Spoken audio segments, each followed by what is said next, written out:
All right, continuing our off-season look at San Diego State football, coming off spring football and the spring showcase. John Schaeffer with Sean Lewis. And Sean, great to see you. And how was spring football for the Aztecs? Yeah, John, everything was great. You know, we finished phase 2 of spring ball healthy, confident. The work that our kids put in was really, really good. And there's a tremendous belief, and rightfully so, because of the work that the guys put in, the connection that we have in the building right now. I'm really pleased with where we're at. How was the showcase overall? You know, you kind of changed the look of how spring ends. It's happening everywhere across FBS football. How was the showcase for you, your staff, and your players? Yeah, it was great. It was exactly what we needed. Again, the work that we had put in, you know, you look at it as you set out, you know, hey, what is it that we need to get done as we get closer to being game ready, and where we were on that day and leading up to it, myself, the staff, you know, the players, we all felt really good and really confident about where we are. And so to go out that day and kind of compete in a different way, to be in our boat teams that we had established at the very beginning of the year, and for those guys to go and compete in a different way was fun. I think it was good for the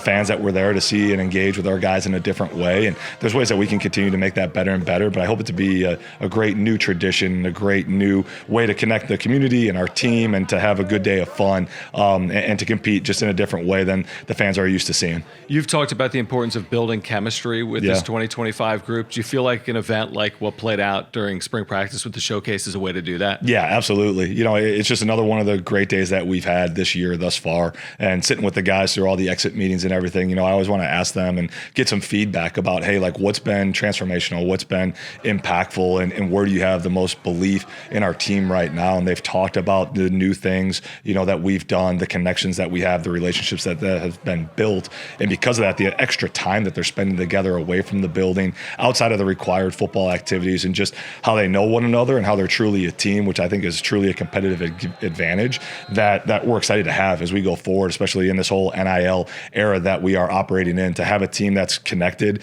like, that's really, really dangerous, and really excited about where we're going in the future. Second spring at San Diego State for you and your staff. Some of your players obviously going through a second spring. Your quarterbacks, by and large, newcomers, but veteran quarterbacks. How do you feel about the overall body of work over the 15 practices with your quarterback and with your group? Yeah, really pleased. You know, Jaden Denegal and Bert Emanuel came in, and really from the moment they stepped foot on campus, their experience just being in a college football building, you could tell their maturity, the way that they handled the installations through the winter, and how they were able to get up and running in the spring. We were able to progress a heck of a lot further than we were at this point last spring, because they were able to carry and be effective in what we were giving them even more. And then again, having extra pieces and people who have been around, right? Like having Jordan Napier, having Ross, having Christian Jones, you know, especially offensively, to be leaders in the locker room and on the offensive side of the ball, particularly to be able to push the envelope, really throw a lot on the guys,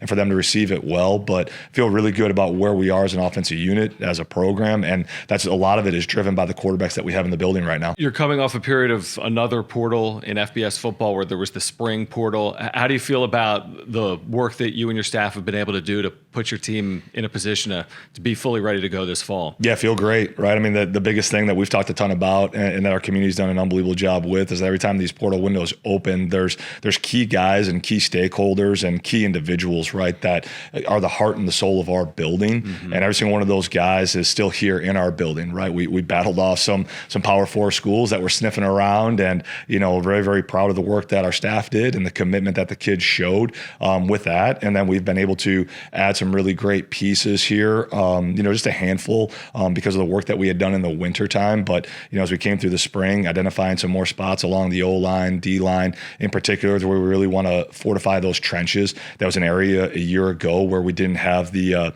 depth in our collective. We didn't have the depth in our locker room, and for a multitude of factors, injuries and other things, obviously that really hurt us down the stretch. So we don't want to put ourselves in that situation again.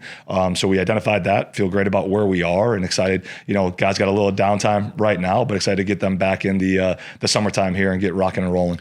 What is it about the core players that made a commitment to come back to San Diego State? What do you think it was? Obviously, Aztec Link has played a role, but what is it about where your program is and where it's heading that made them want to stay together? I think it starts first and foremost with the individuals, right? Like, they're a bunch of high character dudes, man, that really value the right things, right? They value the connection in the locker room. They have a tremendous sense of personal pride in their performance. That were truly, when, you know, we've put those graphics out that say unfinished business, right? Yeah. But that's something that they've taken to heart heart, right? They see the vision. They are completely bought into our way of doing things, and they want to start it, and they have started it, and now it's really important for them to finish it. Which I think is something that's beautifully unique, right? Too often you start working on something and things either get too hard or it becomes too challenging. It's so easy nowadays to hit eject and to go somewhere else.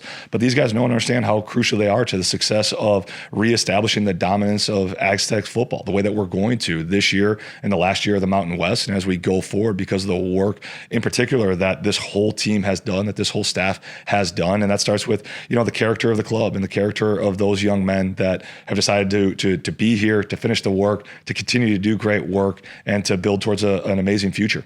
When you return some of these key defensive players that we've talked about, whether it's Atano, Trey White, and others, does that put you in a position where, I think you talked about a little bit this spring, like the defense starts a little bit ahead of the offense? Yeah. Or where is the defense in the whole body of work? Yeah, I mean, there's so much continuity on that side of the ball, right? With Tano and Trey, as you alluded to, but then Chris and EB and Delshawn Staley and even, Brady Nasser and Ryan Henderson and Owen Chambliss. Like, there's so much production that's coming back, and there's some nuances and change and variance within the scheme with the change that we had in leadership on that side of the ball. But again, it was continuity and connection from inside, and I think that consistency, the defense started out way ahead, which was a great challenge for the offense to be able to respond to, and there was some great back and forth, and that's really, one of those kind of early signs that you see when you're flipping things around and you're getting it, rolling in the right direction. We experienced it at my previous institution when we got things flipped the right way, to where there was many more days this spring where there was back and forth, not just like from day to day, but within the days, to where maybe one side of the ball,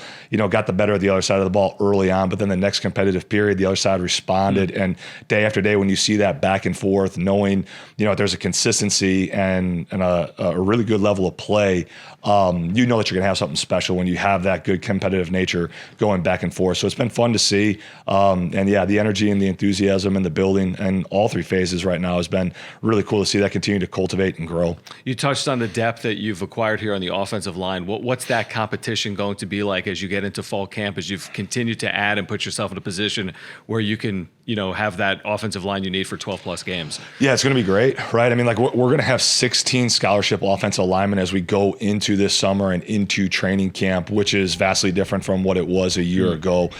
So again, that was a huge point of emphasis. The staff, particularly Coach Schmidt, has done a great job identifying exactly what we need for our style of play, and just to have that competitive maturity, adding a couple of guys like, Caden Ellis, who has 1 year to play, that's played ball. He started as a true freshman, as a true sophomore at Syracuse. Again, a ton of game reps to bring him in, his competitive maturity, and then supplementing that with, some of the youth that we brought in with a Cameron May, who's going to get his first opportunity to put the pads on for the Aztecs here in training camp. Is going to be great as well. So we've kind of hit it on both ends in that room in particular, to where some good veteran pieces that have done it with some younger guys that have some great upside and a high ceiling, and excited to see that come together and to see them mold. And we'll put the best five out there that can play as one cohesive unit together. Any additional piece you're still looking for as you come out of the spring window heading into 2025? What are you still seeking? Yeah, I mean, we're in a great spot across the board. There's kind of like, I guess, one luxury item right now to add one more running back. We have one spot allocated for that right now with our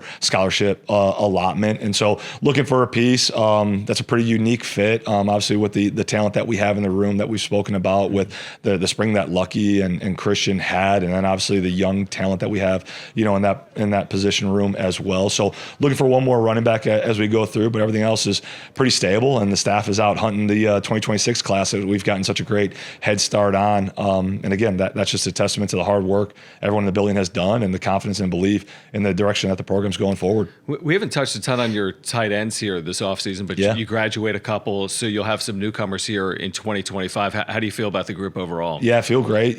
Seth Adams has come in, AKA the boogeyman. He's a nightmare for people. He loves the physicality and the presence. Like, that is priority number one for him in his game. And, he's a guy who was mixing things up, like not backing down from anyone defensively, which was great to see, and has given our offense, really a personality and a swagger and a demeanor that it needs to control the line of scrimmage. And then Jackson Ford has come in as well. He got some reps as a young pup at Tulsa and has brought some of that game experience in, and is doing a really nice job. And then the emergence and the development of Arthur Bann and Ryan Wolfer has been really great to see as well. So Coach Lindley's done a great job, again, in that room with the development of those players. And again, some guys with experience that you're able to supplement the roster with while you continue the development of the young guys from within. And it'll be exciting to see how those guys continue to grow and develop through the course of the summer and into training camp. Aztec fans are familiar with Jordan Napier, obviously, from a year ago. Yeah. How do you feel about the rest of the room? Obviously, some of your younger players are back for 2025, but how's the rest of the room look? Yeah, I mean, Jay Boog just celebrated his birthday, right?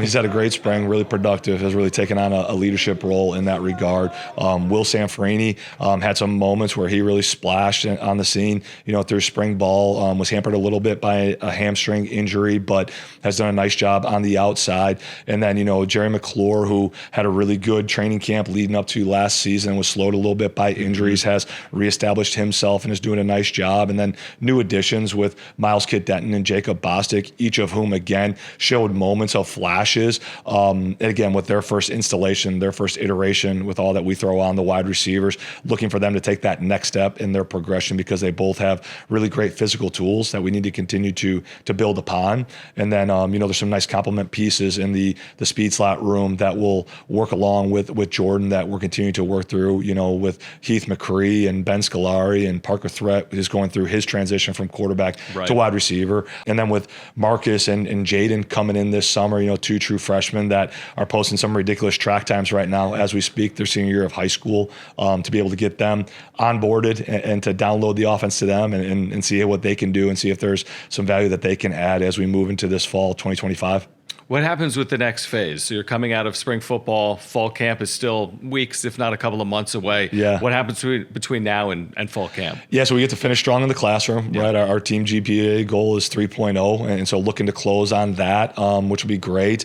So guys will have this week and to finish strong in the classroom. They'll have a little bit of downtime, and then right after Memorial Day, where we ramp things back up with summer conditioning. And so we'll be working from that Tuesday after Memorial Day all the way up into when we report to training camp on July 29th, right? So we'll have that whole summer access period for lifting, for running, for on the field activities, to go through a whole nother iteration of our installations, both offensively, defensively, special teams, right? And so that the year-round access that we get, is one of those main drivers that we talked about leading into the spring showcase. It's completely different than back in the day where you had the spring game and then guys were gone until guys reported to training camp, and then you ran the mile test the day that you reported for training camp. We'll be with our guys. We get 8 hours of access with them, both on the field, in the classroom, being able to do walkthroughs. And so that'll be very intense here as we come back, the tail end of May and all through June, a little downtime around the 4th of July. But then, we'll flow right into the start of training camp. And with us kind of playing that, it's not quite week 0, it's not quite week 1, Thursday start, we'll start a little bit sooner than we did a year ago and get after it in training camp. I was going to ask you about that as you fast forward to the fall and you do start on a Thursday night, which then gives you the opportunity to have an additional 2 days in preparation for your second opponent. Yep. Do you like having that Thursday to then have the additional time to get yourself healthier and ready for the second game? Yeah, it's been good. Something that I've done in my past. Have actually mapped out, all of training camp and the days that we're going to be working. So, it kind of works out well to where you can walk back X number of days that the NCAA prescribes and then fit in, where you want to get your 25 practice days and everything. And then it is nice as you come out of week 1, we'll be able to clean up the Stony Brook game that Friday immediately afterwards. And then the guys will have some time on that really, truly first Saturday of the fall to kind of just relax. That'll be our off day. And then we'll be into, kind of the normal work week as we roll into week 2. So it's good. Again, with my past and the previous, conference that I was in for 8 years, I'm used to playing on a Tuesday, a Wednesday, a Thursday, a Friday, like put the ball down, let's play. Anyone, anytime, anywhere, we'll be fine. What about for you and your staff with this year-round emphasis, like you said, on FBS football? It appears as if there's no time off. Is there any downtime? Will you and your family have any time to get away between now and the start of the season? Yeah, I mean, there's some pockets of time where you get to kind of step away. So around the 4th of July and kind of the end of June into the end of July, there's about a 3.5 week time frame where we have office hours where certain guys will be in, but then other guys are out for vacation to be able to do what they need to, recharge their batteries and everything. Been fortunate, we're kind of paying off some debt, so to speak, with some of the items that we raffled off at the golf outing and everything. So I got to go out deep sea fishing. That was pretty cool to say that, hey, that was a work day, and I spent 9 hours out in the Pacific Ocean catching rockfish. So that was really cool. So yeah, you find your moments at time. It's obviously, not near as traditional as some other industries, but we're very fortunate to get to do what we get to do and who we're doing it with, and most importantly, where we get to do it. What's it been like, before we wrap up, what's it been like to get the team out for some of these beach workouts, which I think you've done with a level of regularity over the last year? What's that experience like? It's been awesome. And again, it was last season. At the end of the year, sat down with the guys, again, getting that feedback in the exit interviews and everything. And we had only did it one time last year. It was around the 4th of July before the guys got a little time off. But when we got to the end of season exit interviews, everyone spoke to that day and how unique that was, how challenging it was, but how they really got to know more about, their teammates from that unique experience. So as we mapped out all the work that we were going to do here in 2025, it was really important for us in winter conditioning to do that more consistently. So yeah, we went down to Coronado Beach 3 times and did 3 different iterations of exercises. And again, in micro teams and position groups and offense, defense, different challenges. Again, nothing that, we're not reinventing the wheel here, right? There's a great team of teams right there in Coronado with the SEALs that are doing great work. And, it's kind of like, hey, if it works for them, to build a resilient team of tough individuals, it's probably something that we can, glean from a little bit. And then what was really cool and really impactful was then the last day of winter conditioning, we were able to go down to Naval Special Warfare and sit right off the grinder with a group of SEALs and do some engagement and basically have a mastermind leadership and team building conversation. And I was really, really proud of the guys because the staff member didn't say boo that day. It was purely driven by our players. They took great ownership of that opportunity, and to see their engagement, the way that they were leaned into the conversation, and the feedback that we've gotten from that has been, noticeable with all the things that we've been doing. So it's been really cool. And again, one of those things that only the unique city of San Diego can offer, which makes our guys' experience here truly first class and different than anywhere else in the country. Truly unique and truly special for your program. Sean, I always appreciate the time. We'll do it again later on this summer as we get ready for August. And thanks as always for the time. Sounds good. Go Aztecs.